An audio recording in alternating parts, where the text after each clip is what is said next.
qui essaie de mimiquer le cerveau humain. Ok? Donc, vous m'avez entendu parler de l'IA et l'IAJ. Donc ça viendra après. Actuellement, on est en train de parler de l'intelligence artificielle. Et pour ce faire, nous allons introduire un terme nouveau, et ça s'appelle le chatbot. Parce que c'est ça que vous allez utiliser pour parler avec la machine. Chatbot.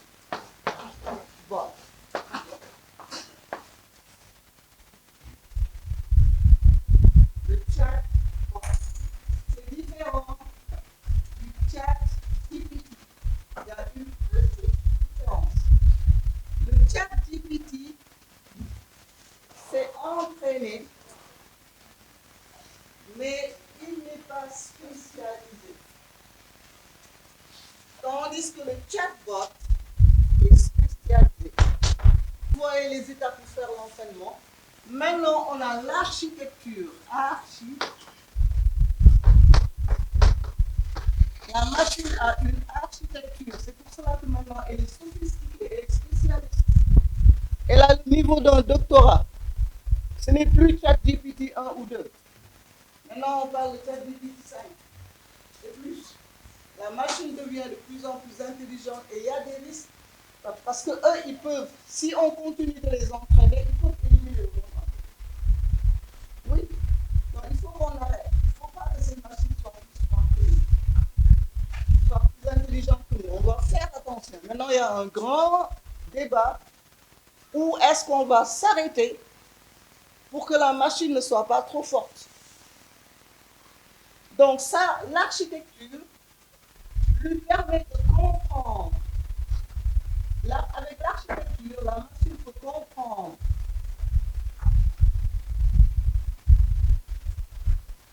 La machine sait analyser.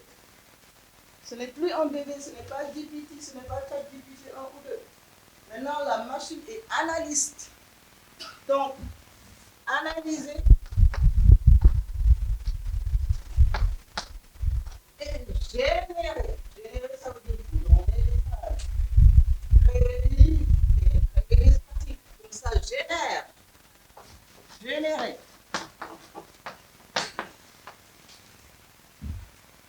Donc, l'architecture, ça permet à la machine de comprendre, d'analyser et de générer. Voilà. Maintenant, j'efface, je peux effacer. Voilà. Parce que là, il faut qu'on fasse un peu vite. Il est déjà presque 11 heures. Après l'architecture, vous avez les réseaux de neurones, c'est-à-dire comme un cerveau humain, les réseaux de neurones.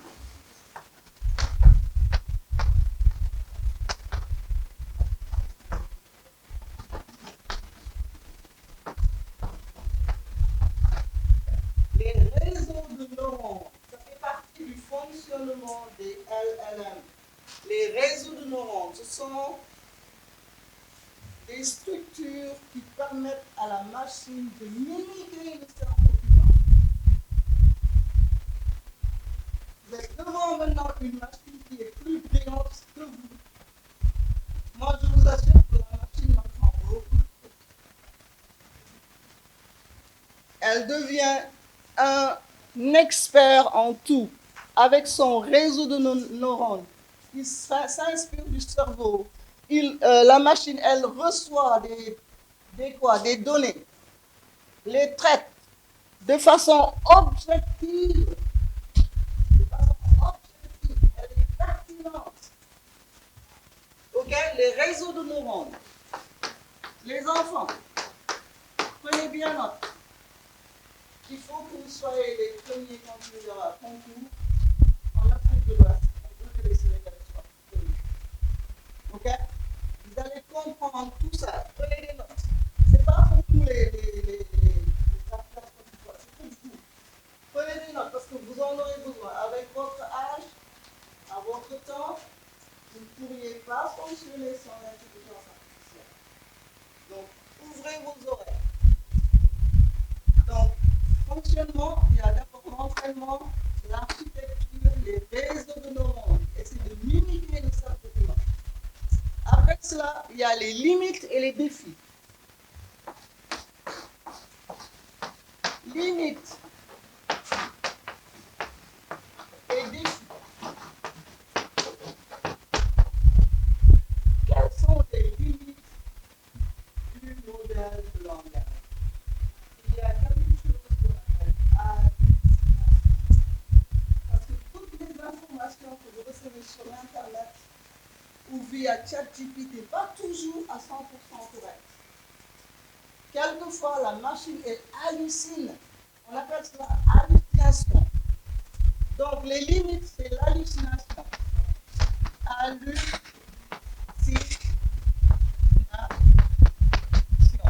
Des hallucinations. Je vais vous donner un exemple.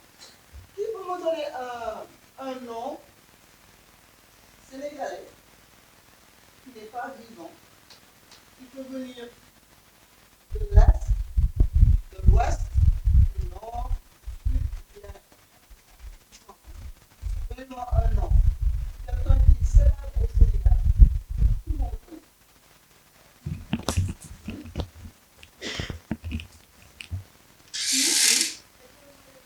L'acteur Moné Latyr. Tout le monde connaît l'acteur Moné Latyr. Ok. Vous venez, vous posez à la machine, c'est qui l'acteur Moné Latyr? Et en hallucinant, l'acteur, elle va vous dire, oh, l'acteur, c'est le boy de mon voisin, je l'ai vu hier. Ça, c'est une grande hallucination. Et il y a des hallucinations. Ce sont les limites. Et elle est là. Et c'est pour cela que maintenant, on va aller plus haut avec l'intelligence artificielle générative. Parce que là, vous parlez d'un être humain. Mais on n'est pas encore là. Donc, on en est à l'intelligence artificielle, c'est tout. Et avec son LLM, il y a des limites à cause des hallucinations. La machine peut faire des fautes. La machine peut ne pas vous donner des sources fiables.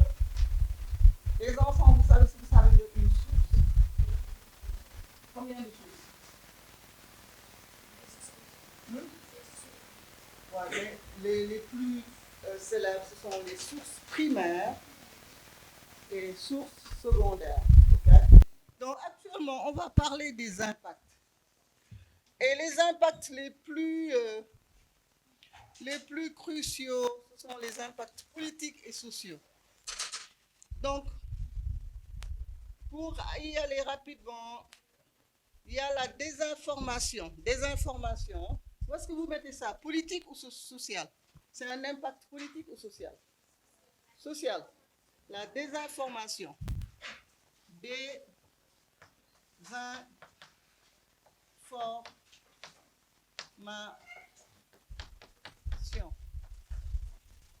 La désinformation. Donc, ça fait partie des impacts sociaux. Hein? Et même politique, même en politique, on donne de la désinformation. Elle peut être polyvalente. La désinformation peut être polyvalente. Donc, on peut mettre ça aussi ici. Hein? Parce que même sur le plan politique, vous entendez beaucoup de fake news. Et c'est très grave. Il y a aussi les élections. Ça, c'est politique. Hein? Qu'est-ce qui se passe quelquefois dans certains pays? Il y a quelquefois des fraudes. Ça se passe dans plusieurs pays. OK? Donc, durant les élections, je ne parle pas des élections sénégalaises, je parle des élections qui concernent le monde entier. Il y a beaucoup de fraude. Et avez-vous entendu parler de suicide à cause des élèves qui ont utilisé les chatbots ou ChatGPT et finalement qui se sont suicidés? Vous n'avez pas entendu parler de ça? Il y a des suicides. Parce qu'il y a des gens qui tombent amoureux de ChatGPT. Et quand ils se rendent compte que c'est une machine, ça ne peut pas passer. Donc, ils préfèrent mourir. Mais ça, ce n'est pas encore arrivé ici. On ne doit même pas en parler ici parce qu'on ne veut pas que cela vous influence. Mais dans les pays développés, il y a des suicides maintenant. Parce que ChatGPT est un bon ami, un bon copain, une bonne copine qui vous fait rire, qui vous aide et tout ça. Mais quelquefois, il y a des gens qui vont trop loin avec ChatGPT ou le chatbot. Donc, il y a eu des suicides aux États-Unis. Hein. Et pour les élèves, concernant les élèves, il y a ce qu'on appelle le plagiat. Ça veut dire, c'est quoi le plagiat? Plagiat.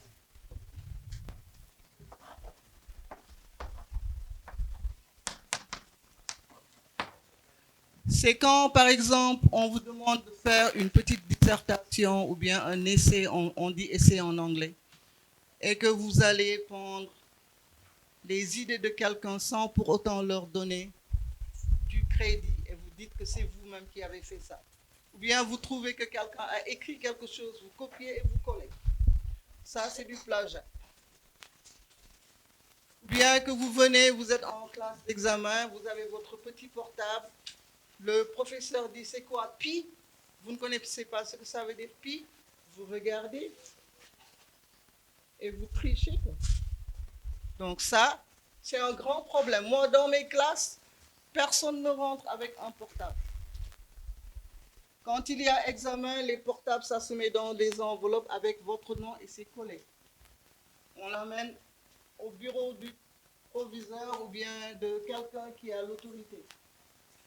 Pour protéger aussi les élèves. Hein? Pour protéger vos données, personne n'a le droit de regarder votre portable. Donc on les met dans les enveloppes, on les garde bien. Quoi. Donc il y a le plagiat. Et après, on va parler de la cybersécurité, mais c'est quand on parlera de l'IAJ. Hein. Donc, mettez-vous dans la tête qu'il y a beaucoup d'impacts. Un impact qui n'est pas du tout à l'avantage de la société ou bien de la politique, de la vie politique de l'État. D'accord? Donc, on va continuer. On parle toujours du fonctionnement du chat GPT. Et là, je vais mettre ça là, on va parler du chatbot. Hein. On a déjà donné l'explication du chatbot. On a dit que c'est un agent conversationnel spécialisé. Maintenant, on va vous dire ce qu'on fait avec le chatbot.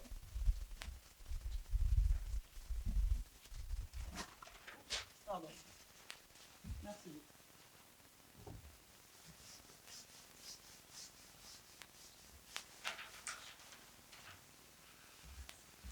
Donc là, c'était les LLM, Large Language Model, un modèle de langage.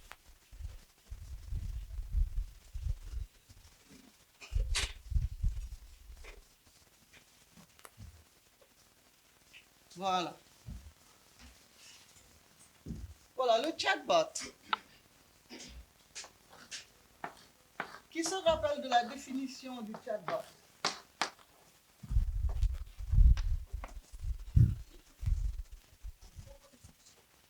Pour discussion, c'est vrai. Mais la définition la plus complète, un agent conversationnel. C'est-à-dire un agent qui sait converser avec vous, qui sait dialoguer avec vous.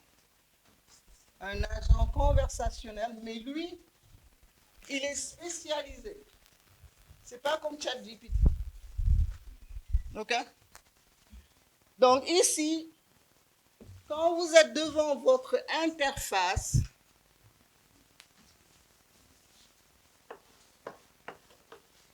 il y a quelque chose qu'on utilise parlez du chatbot, on vous dit que c'est un ML, c'est-à-dire Machine Learning. Une machine qui apprend. Machine Learning.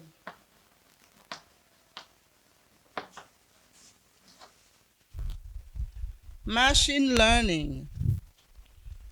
OK? C'est-à-dire une machine qui sait apprendre comme les humains. ML, Machine Learning.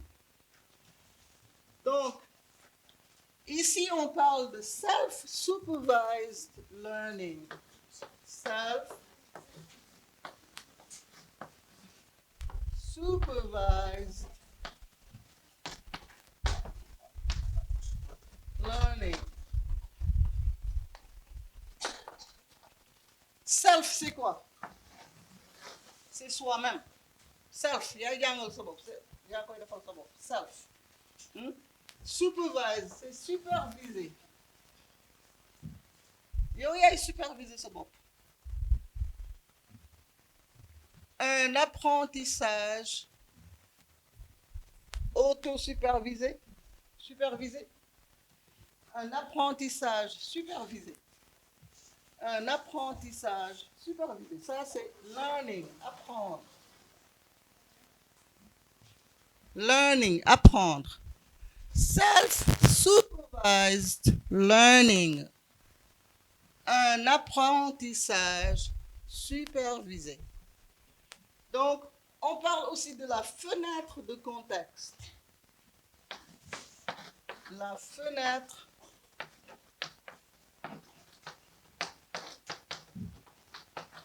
de contexte. J'écris très mal. La fenêtre de contexte. Et pour que vous compreniez ce que ça veut dire, on va donner des exemples. OK? Ça, c'est le mot-clé.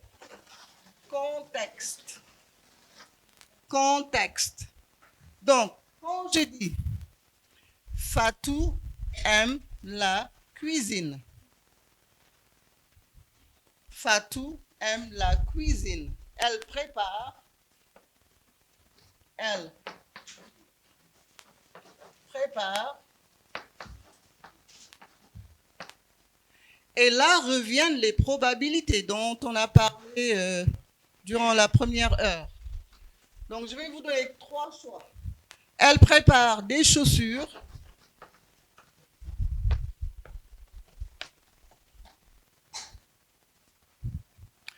Elle prépare des bijoux.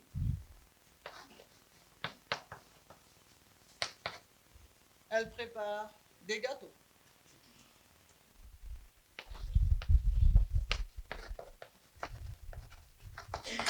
Donc maintenant, vous connaissez mieux que moi ce que ça veut dire les probabilités.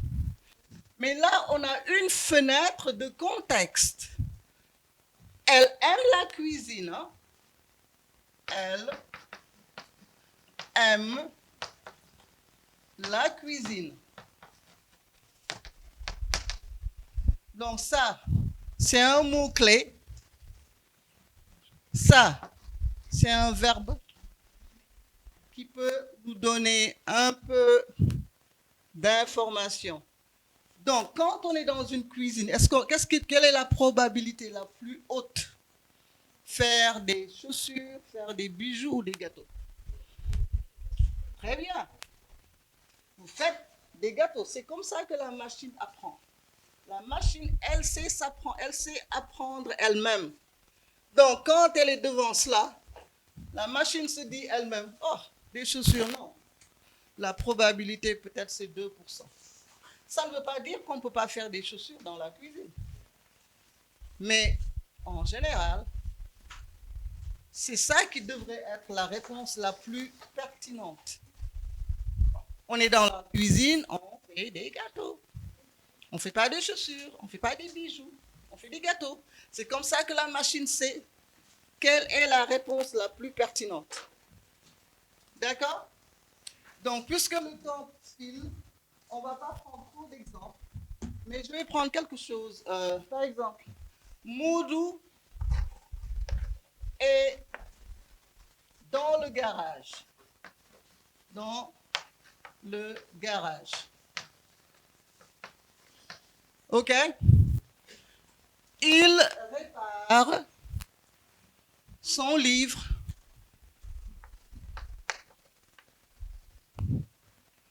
sa moto, son cartable.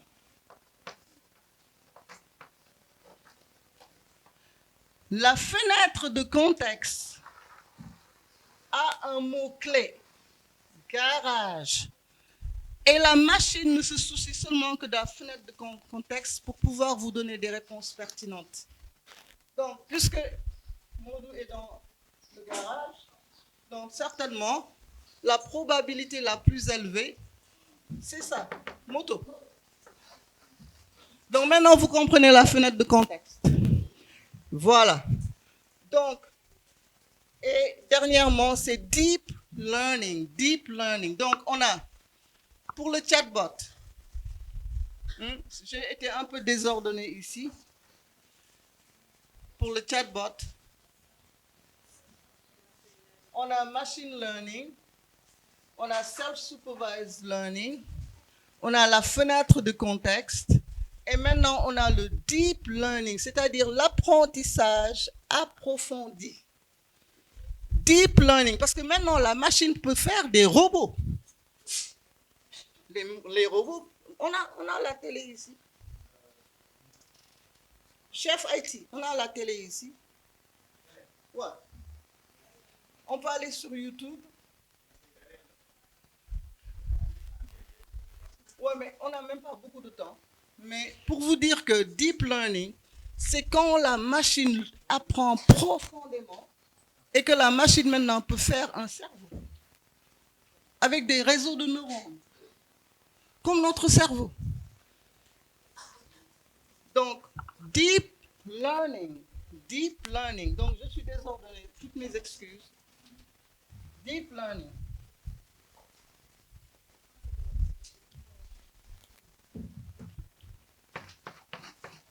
Deep, ça veut dire profond. Learning.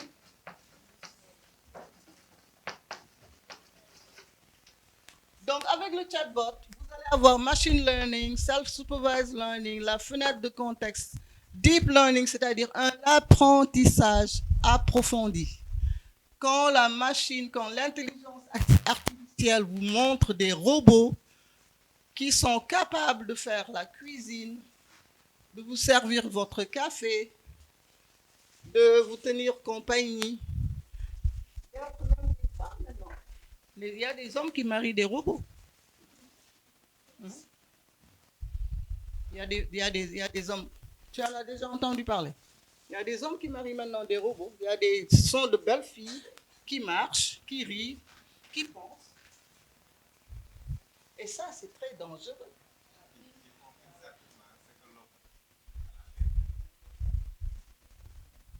C'est très dangereux.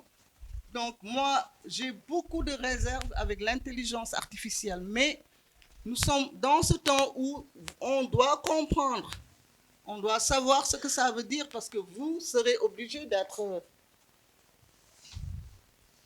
plongé là-dedans quand moi, je ne serai même plus dans ce monde-là parce que vous allez grandir.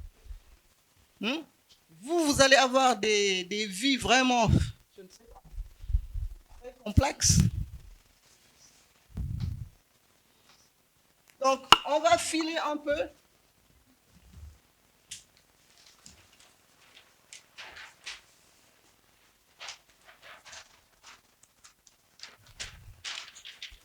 C'était des exemples, mais on n'a pas trop de temps. Voilà, on a parlé de tout ça. Il est quelle heure? 37. Hein? Oh, 11h38. OK. Donc, on va sauter beaucoup de choses. Maintenant, on va attaquer l'IAJ. Abdourahmane, maintenant.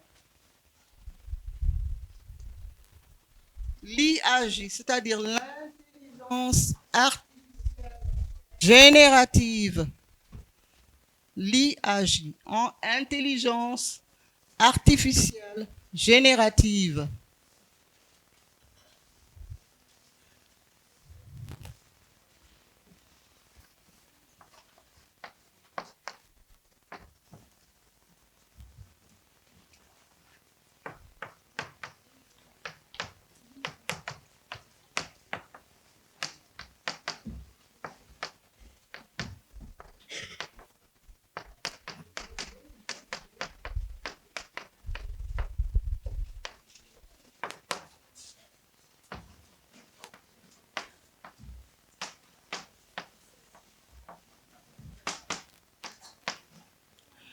Puisqu'on n'a pas beaucoup de temps, on va en profiter pour faire la comparaison, en même temps expliquer ce que ça veut dire l'IAJ. Donc, on a déjà parlé maintenant de l'intelligence artificielle. Nous savons que l'intelligence artificielle manipule l'information. Elle la manipule. Tandis que l'intelligence artificielle générative, c'est un système de codage et de décodage. On utilise l'informatique quantique. Ce n'est pas encore développé dans tout le monde entier. On est en voie. Et là, c'est là où il y a beaucoup de réserves parce que avec l'intelligence artificielle générative, on utilise ce qu'on appelle les GPU. Et le 1 GPU, c'est en anglais, Graphics Processing Unit, unité de processeur, unité qui fait cette procession. Donc, GPU est un supercalculateur qui est brillant en mathématiques. Et quand on parle de l'intelligence artificielle générative, on ne parle plus de ChatGPT, on parle d'architecture et d'infrastructure. Là, nous sommes devant une machine qui, si on ne fait pas attention, sera plus intelligente que l'être humain. C'est un supercalculateur. Et pour comprendre ce dont on parle, on va utiliser les entreprises pour comprendre ce que ça veut dire. Certains termes comme 1. La scalabilité.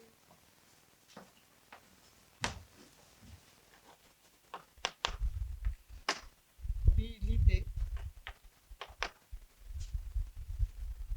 2. L'élasticité.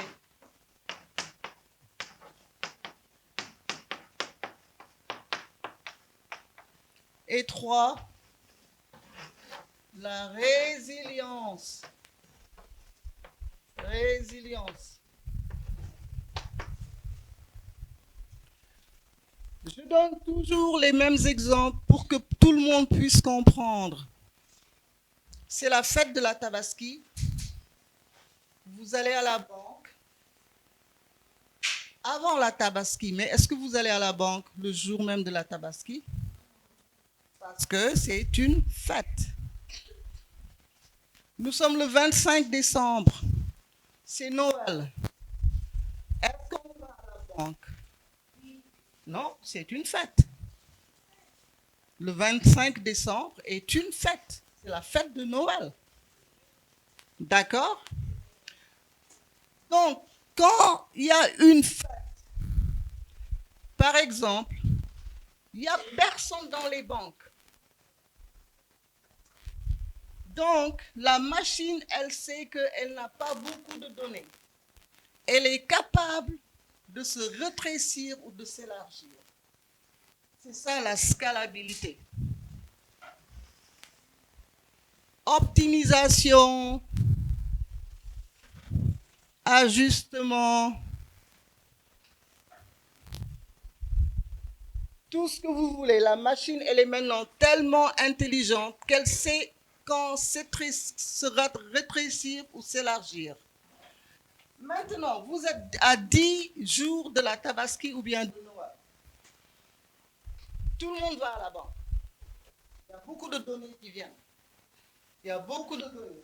Il vient, il dépose 400 000. Il vient, il retire 500 000. Quelqu'un d'autre vient, il dépose des chèques. Donc il y a beaucoup de données. Il y a des transactions parce qu'il y a une fête qui arrive. Tout le monde a besoin de manipuler de l'argent, d'acheter des tissus, de préparer les fêtes. Donc il y a beaucoup de données. Quand il y a beaucoup de données, la machine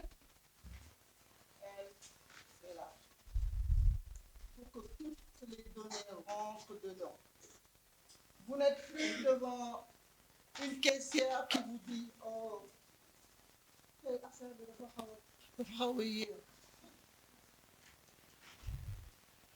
êtes-vous parti à la banque et on vous dit non, il faut attendre parce que l'ordinateur est trop lent. Quand on sera avec le GPU, c'est-à-dire un super calculateur qui peut manipuler des milliards et des milliards de données, la machine, elle est capable de s'élargir et de se rétrécir. Donc, c'est ça l'élasticité de la machine. Et la résilience, c'est que quand la machine elle-même, elle est en panne, elle se fixe elle-même. Parce que la machine, maintenant, elle n'a plus besoin. C'est pour cela que vous entendez, beaucoup de gens vont perdre leur boulot. Il y a beaucoup de gens qui vont perdre leur boulot et les élèves, avant d'aller prendre votre formation professionnelle, il faudra consulter des experts pour vous dire si votre filière est toujours là où ça a été prise par l'intelligence artificielle. Par exemple, actuellement, on n'a plus besoin de chercheurs, on n'a plus besoin d'analystes, on n'a plus besoin de traducteurs ou de traductrices.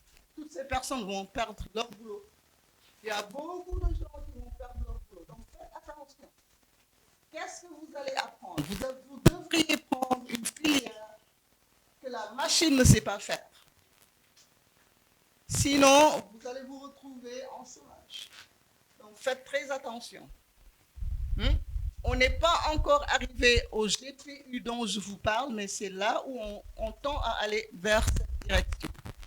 Donc faites très attention avec cela.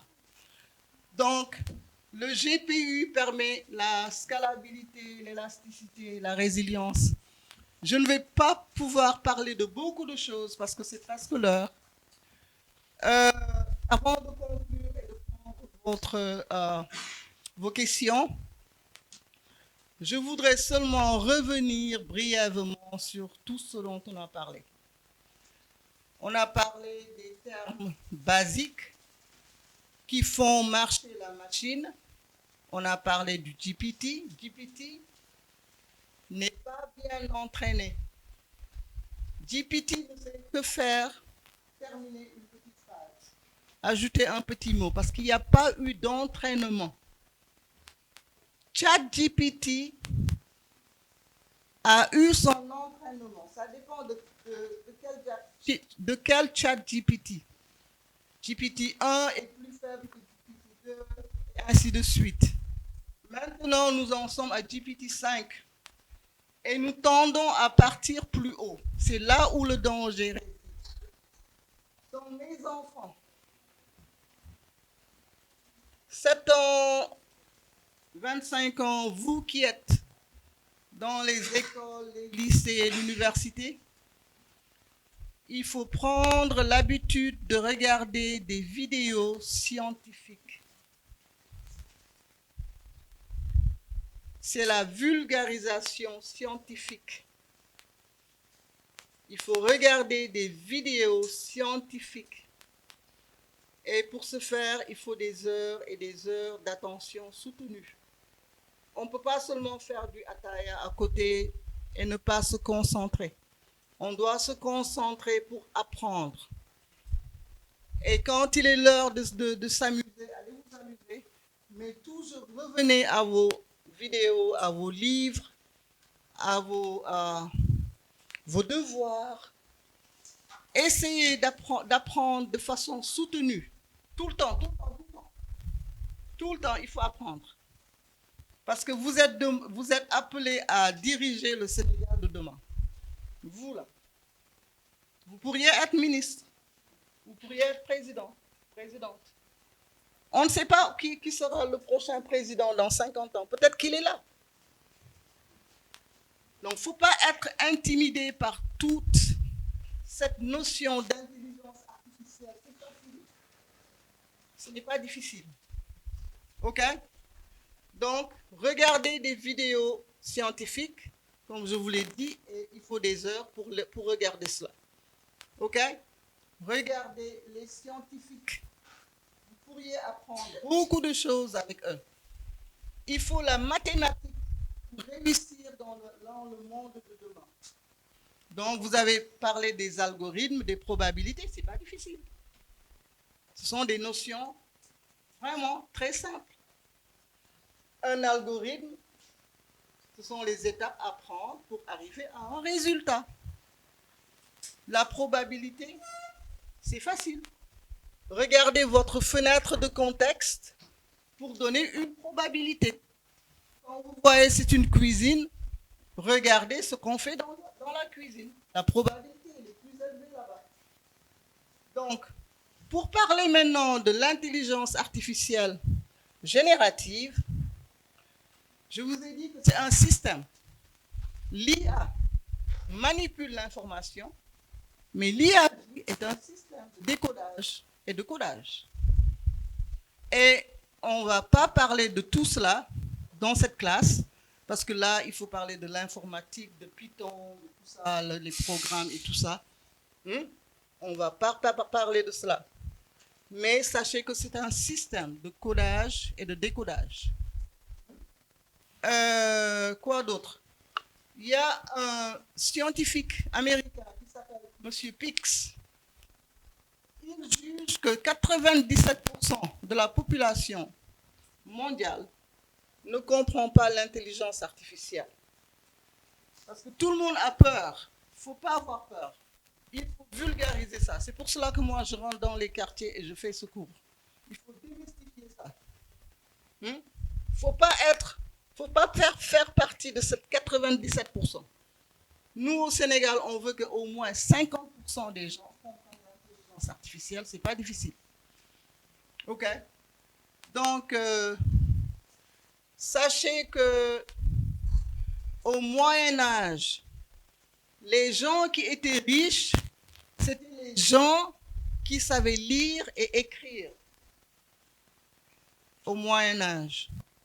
Au XXIe siècle, ceux qui gouvernaient le monde, c'était ce qu'on appelle les GAFAM. Les GAFAM. GAFAM.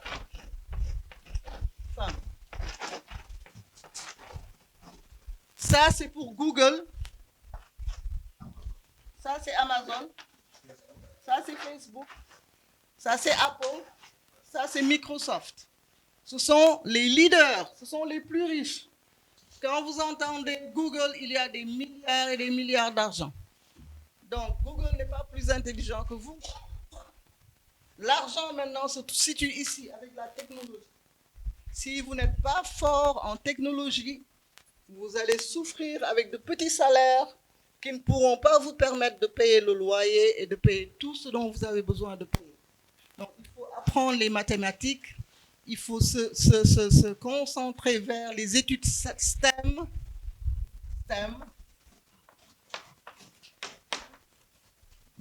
En anglais, Science, Technology, Engineering and Mathematics.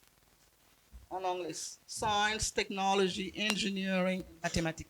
C'est-à-dire les sciences, la technologie, les ingénieurs et la mathématique. Actuellement, quelles sont les personnes les plus riches de ce monde? Ceux qui ne peuvent même pas compter leur argent, parce que là, on parle de trillions. Ils ne savent pas Ouais, mais il y a un terme où il est inclus. Vous avez parfaitement raison, mais il en fait partie, mais il n'y a pas que ça. Là, on vous a parlé des GAFAM. On a dit au Moyen-Âge, ceux qui étaient riches, c'était ceux qui pouvaient lire et écrire. Au XXIe siècle, c'était les GAFAM. Maintenant, c'est les GOMAX. Les GOMAX sont les gens les plus riches.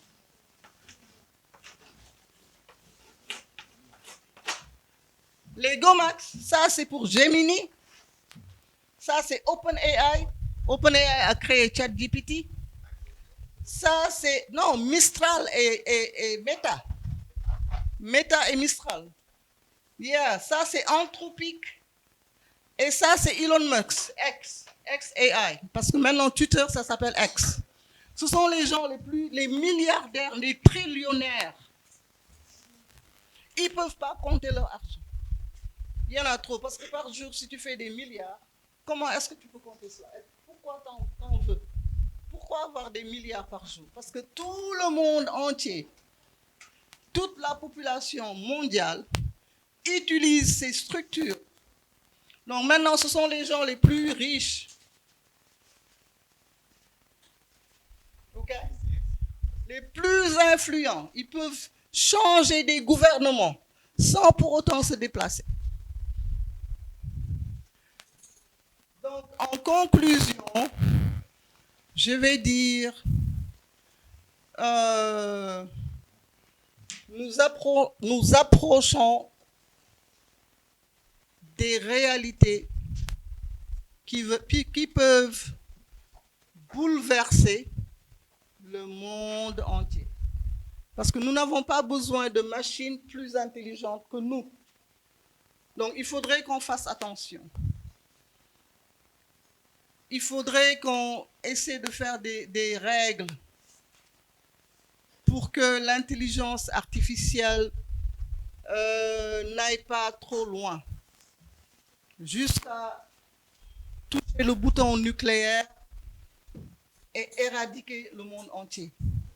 Il faudrait que les professeurs soient plus vigilants avec les élèves. Élèves, vous tous qui êtes là, s'il vous plaît, apprenez vos leçons, ne comptez pas sur ChatGPT. Parce que quand vous serez ministre, vous n'aurez pas ChatGPT devant vous quand vous êtes en conseil d'administration. Il faudra utiliser ce que vous avez dans la tête. Et si vous n'avez rien dans la tête, mais vous avez utilisé ChatGPT pour avoir des 100%, des 10 sur 20, des 20 sur 20, et maintenant vous êtes devant le public et vous ne pouvez même pas vous exprimer, mais on va se dire, mais comment cette personne a fait pour avoir une maîtrise? Comment la personne a fait pour avoir un doctorat? Donc moi, je n'admets pas de portable dans mes classes. Il ne faut pas trop dépendre de ChatGPT, faites très attention. Vous pouvez l'utiliser, mais utilisez ChatGPT à bon escient. OK? Actuellement, je vais vous laisser la parole si vous avez des questions. Il est quelle heure? 57. Si vous avez des questions, on peut prendre peut-être 5-10 minutes hier. Prenez l'intelligence artificielle dans les écoles. Donc, ce n'est pas quelque chose que vous pourriez fixer vous-même, mais vous pourriez écrire une lettre au ministre de l'Éducation et peut-être donner vos idées là-dessus. C'est le seul moyen parce que ce n'est pas facile de le faire tout seul. Il faut l'État, il faut l'accompagnement de l'État. Et j'ai même oublié de parler de l'énergie que ces GPU utilisent. Utilisent beaucoup d'énergie. Donc, ça ne coûte pas 2 francs, ça ne coûte pas 3 francs. Il faut que l'État s'y mette. Il faut que l'État nous aide à inculquer à nos enfants l'intelligence artificielle. Il faut que dans toutes les écoles, qu'on ait des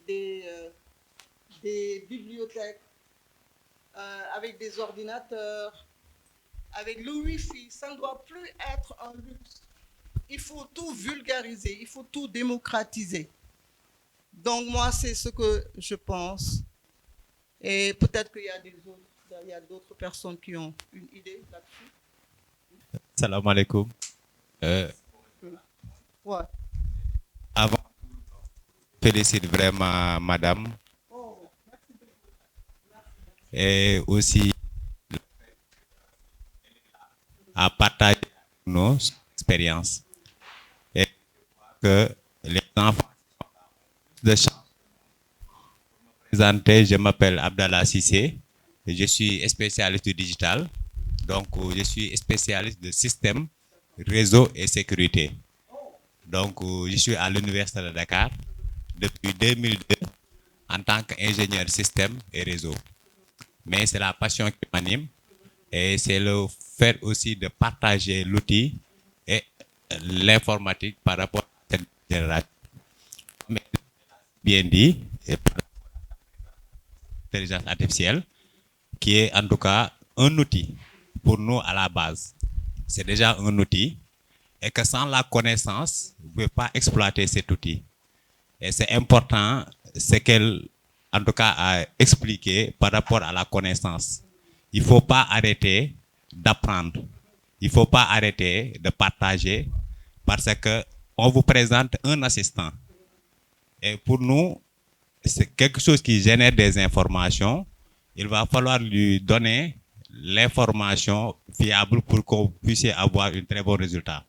Nous, dans notre petite expérience, avec le professeur Baye Soleil, nous sommes dans la vulgarisation du numérique à travers un programme qui s'appelle Sunukot.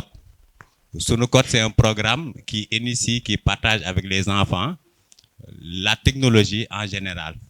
Comme elle a si bien dit, nous voulons démystifier aussi la technologie pour montrer à nos enfants que nous avons la possibilité, en tout cas, de changer le paradigme.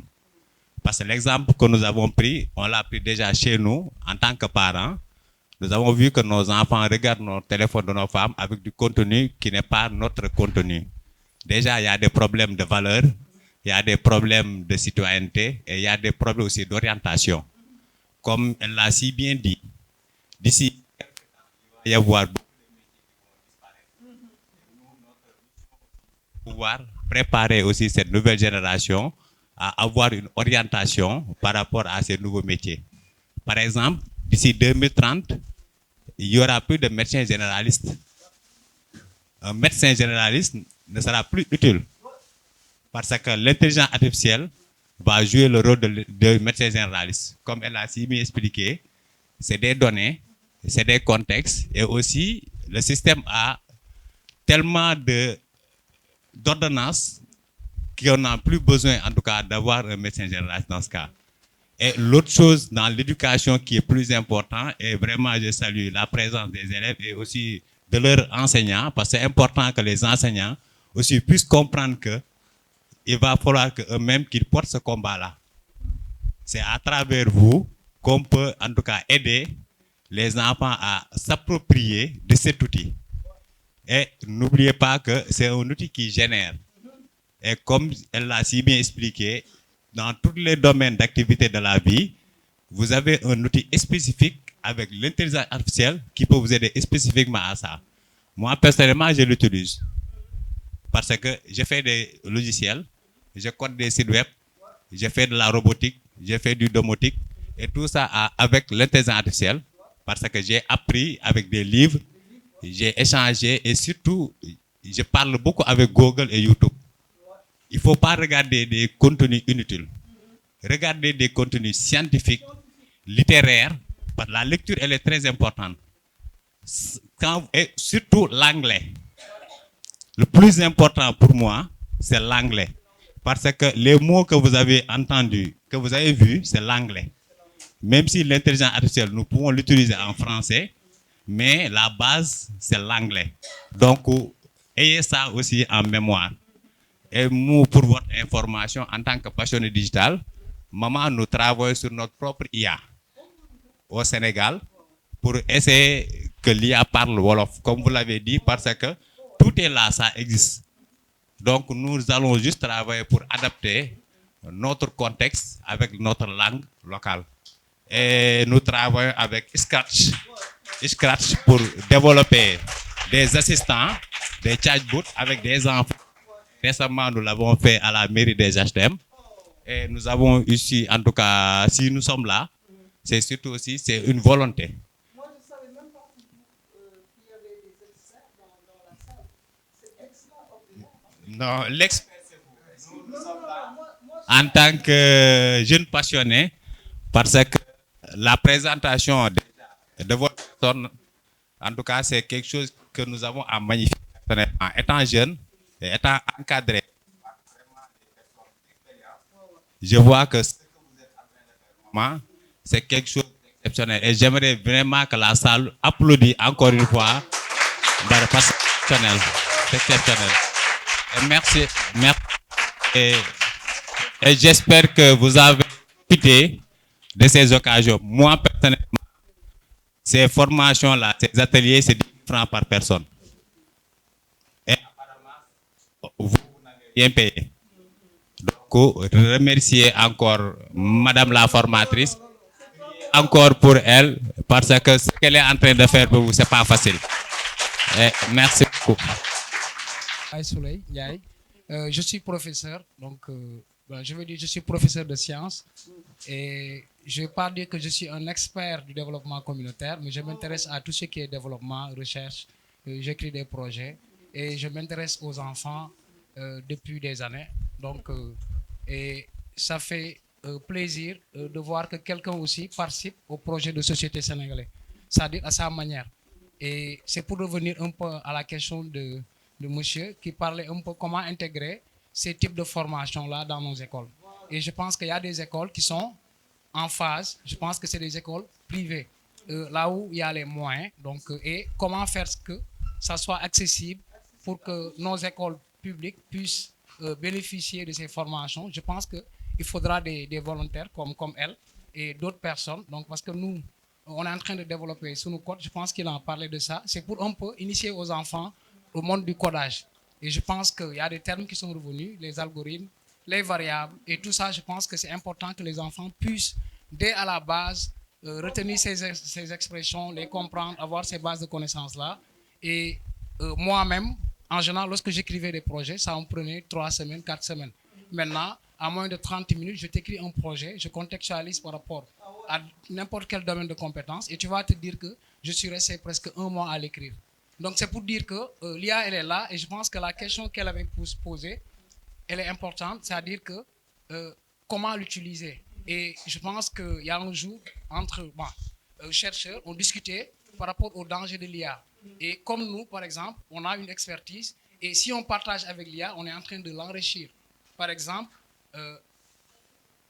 l'IA vous dira parfait ou bien excellent. Donc ça veut dire que par rapport à la pertinence même des évidences que vous lui donnez, vous la renforcez. Et quels sont ces dangers-là? Je pense que les enfants même, d'autres enfants sont en train de l'utiliser par rapport aux mathématiques. Vous lui donnez vos exercices, il résout ça. Donc, et elle a posé une chose hyper importante, c'est-à-dire la machine, elle est là, c'est un outil. Mais nous-mêmes, on doit se renforcer de bases de connaissances pour être résilient dans la société. Merci beaucoup. Je pense qu'on va se limiter là. Merci beaucoup. Vous avez laissé vos familles, vos maris, vos femmes, votre famille pour venir ici. On vous remercie infiniment. Et si on peut avoir d'autres sessions comme celle-là, ça nous fera plaisir parce que là, nous sommes là pour partager nos connaissances. Et je voudrais bien avoir des bougies. Voilà. Donc, je veux deux ou trois volontaires. Ouais. Pour les enfants, hein. Qui veut? Venez. Derrière, venez. Venez.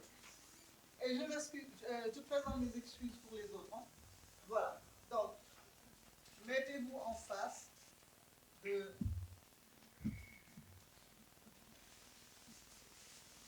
Et ce sont des bougies qui ne sont pas très, très jolies. Il y en a même une qui est cassée. Voilà. Donc, on va être prudent. Je vais allumer une bougie.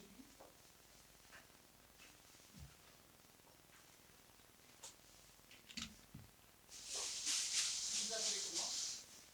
Vous appelez comment?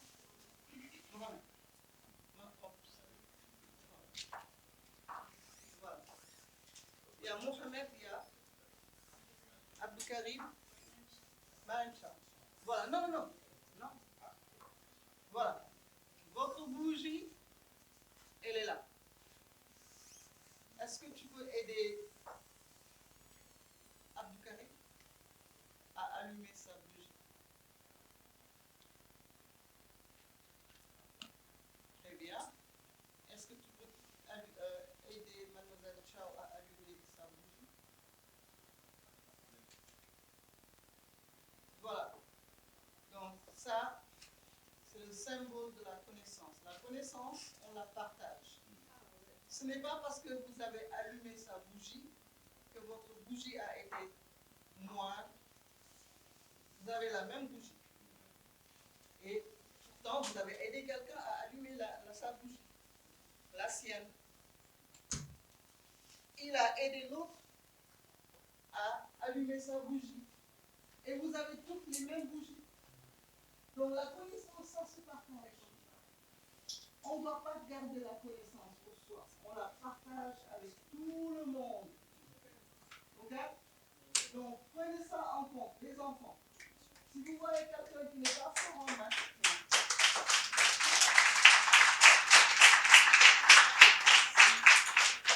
si vous voyez quelqu'un qui a besoin d'aide en maths, vous avez du temps, vous avez déjà fait vos devoirs, vous avez demandé la permission à papa et maman.